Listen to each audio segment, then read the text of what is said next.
Social media પર video viral થતા આજે પારડી પોલીસ એક્શનમાં ફિલ્મી ડબ્બે પીછો કરી બુટલેગરને ઝડપી પાડ્યો। ઉદવાડાનો શખ્સ મોપેડ પર દારૂની હેરાફેરી કરતા રંગે હાથ ઝડપાયો। ₹45,000નો મુદ્દામાલ જપ્ત અને 2 મહિલાઓ વોન્ટેડ। સોશિયલ મીડિયાના યુગમાં હવે ગુનેગારો માટે બચવું મુશ્કેલ બન્યું છે। પારડીમાં કોસ્ટલ હાઈવે પર મોપેડ પર દારૂના થેલા લટકાવીને બિંદાસ પસાર થતા એક બુટલેગરનો વિડીયો વાયરલ થયો હતો। આ વિડીયોના આધારે પારડી પોલીસે સતર્કતા દાખવી વોચ ગોઠવી હતી અને ફરી તે જ રૂટ પર દારૂની હેરાફેરી કરવા નીકળેલા શખ્સને મુદ્દામાલ સાથે દબોચી લીધો છે।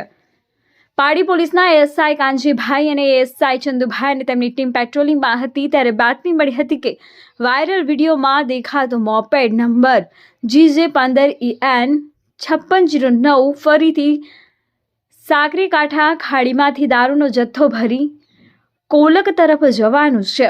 પોલીસે કલસર ગામ પાસે નાકાબંધી કરી હતી।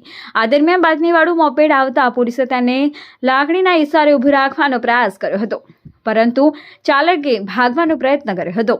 અંતે ખાનગી વાહન રસ્તામાં આડું મૂકીને પોલીસે તેને કોર્ડન કરી ઝડપી લીધો હતો। પોલીસે ઉદવાડાના માંગેલવાડના રહીશ જીતેશ રમેશભાઈ માંગેલા ઉંમર વર્ષ 37ને ઝડપી લીધો છે। તપાસ દરમિયાન તેની પાસેથી 2 બેગમાં ભરેલી ઇંગ્લિશ દારૂની 76 બોટલો અને બિયર કિંમત ₹15,220 તેમજ ₹30,000નું મોપેડ મળી કુલ ₹45,220નો મુદ્દામાલ જપ્ત કરવામાં આવ્યો છે।